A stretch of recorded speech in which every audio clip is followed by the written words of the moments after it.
প্রিয় দর্শক মন্ডলী, জেনজি ৭১-এ আপনাকে স্বাগতম। আজ ৬ মে ২০২৫। আজকের বিশেষ প্রতিবেদনে আমরা তুলে ধরব বিশ্বের বিভিন্ন অঞ্চলে চলমান যুদ্ধ ও সংঘর্ষের সর্বশেষ পরিস্থিতি। ইউক্রেন রাশিয়ার যুদ্ধ।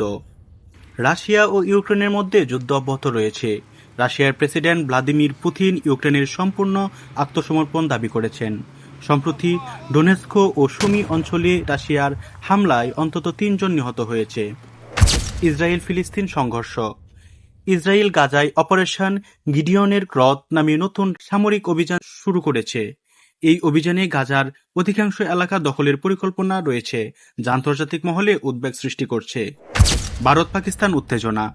কাশ্মীরে সাম্প্রতিক হামলায় ২৬ জন নিহত হওয়ার পর ভারত ও পাকিস্তানের মধ্যে উত্তেজনা বৃদ্ধি পেয়েছে। উভয় দেশে কূটনৈতিক সম্পর্ক ছিন্ন করেছে এবং সীমান্তে সেনা মোতায়েন বাড়িয়েছে। সিরিয়া গৃহযুদ্ধ।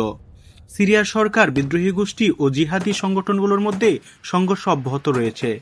সম্প্রতি বিভিন্ন হামলায় বহু মানুষ নিহত হয়েছে। সুদান গৃহযুদ্ধ। সুদানে সেনাবাহিনী ও আধা সামরিক বাহিনীর মধ্যে সংঘর্ষে হাজার হাজার মানুষ নিহত হয়েছে। জাতিসংঘ এই পরিস্থিতিকে গণহত্যা হিসাবে বিবেচনা করছে। মেক্সিকো মাদক যুদ্ধ। মেক্সিকোতে সরকার ও মাদক কার্টেলগুলির মধ্যে সংঘর্ষে হাজার হাজার মানুষ নিহত হয়েছে।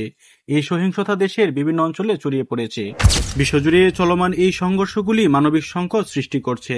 আন্তর্জাতিক সম্প্রদায়ের উচিত শান্তি প্রতিষ্ঠায় কার্যকর পদক্ষেপ গ্রহণ করা। প্রিয় দর্শক মণ্ডলী, এই ছিল বিশ্বের বিভিন্ন অঞ্চলে চলমান যুদ্ধ ও সংঘর্ষের সর্বশেষ আপডেট। নতুন তথ্য পাওয়া মাত্রই আমরা আপনাদের জানাবো। সাথে থাকার জন্য ধন্যবাদ।